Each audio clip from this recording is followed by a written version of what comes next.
Assalamualaikum warahmatullahi wabarakatuh. Hai Sobat Sporbi, kembali lagi di Suara Sporbi. Sporbi mengudara.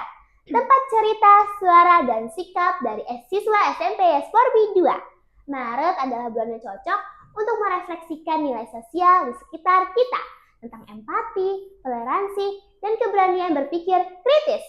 Aku ditemani oleh Gendis dari kelas 7C. Hari ini kita akan ngobrol tentang sebuah artikel menarik yang dibaca dan dikupas oleh Gendis. Halo Gendis, siap mengudara? Siap banget, soalnya artikelnya bukan cuma informatif, tapi juga bikin aku mikir tentang dunia nyata. Judul artikelnya apa nih? Dan dari mana sumbernya?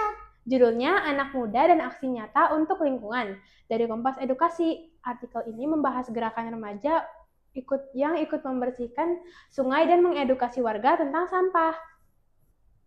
Ulang lagi kali ya. Ya. Kayaknya ketinggian deh, Bu. Judul artikel enggak. TV-nya ketinggian. Dia ketahuan ngeliat ke atas. Dongak ya? Masalahnya saya nggak bisa ini turunin. Judul artikelnya apa nih? Dan dari mana sumbernya? Judulnya Anak Muda dan Aksi Nyata untuk Lingkungan dari Kompas Edukasi. Artikel ini membahas gerakan remaja yang ikut membersihkan sungai dan mengedukasi warga tentang sampah. Apa hal yang paling kamu tangkap dari artikel itu, Gendis? Anak muda tuh nggak harus nunggu nanti, kita bisa berbuat sesuatu sekarang. Artikel ini nunjukin kalau satu aksi kecil kayak ngumpulin sampah di sekitar sekolah bisa berdampak besar kalau dilakukan bareng-bareng. Jadi, apa hal yang paling kamu tangkap dari artikel itu, Gendis?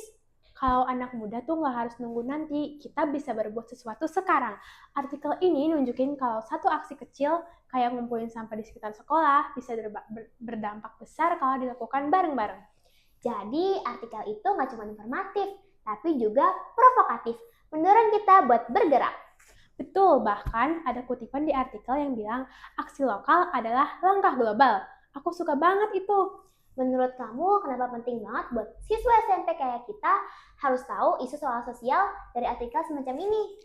Karena kadang kita sibuk sama tugas dan sekolah. Jadi lupa kalau jadi pelajar juga berarti punya tanggung jawab sosial. Artikel kayak gini bikin kita sadar kalau belajar itu nggak cuma di kelas, tapi juga bisa di lapangan kehidupan. Wah, aku setuju banget sih. Literasi sosial itu tentang memahami dunia sekitar dan berani mengambil sikap. Dan podcast ini bisa jadi tempat buat nyuarain sikap itu. Kita bukan cuma pembaca, tapi juga penyampai suara. Wah, terima kasih ya Gendis, udah bawa perspektif yang segar dan sadar sosial banget. Semoga teman-teman yang dengerin jadi tertarik membaca artikel dan refleksi juga. Sporbi mengudara. Salam literasi, bye-bye!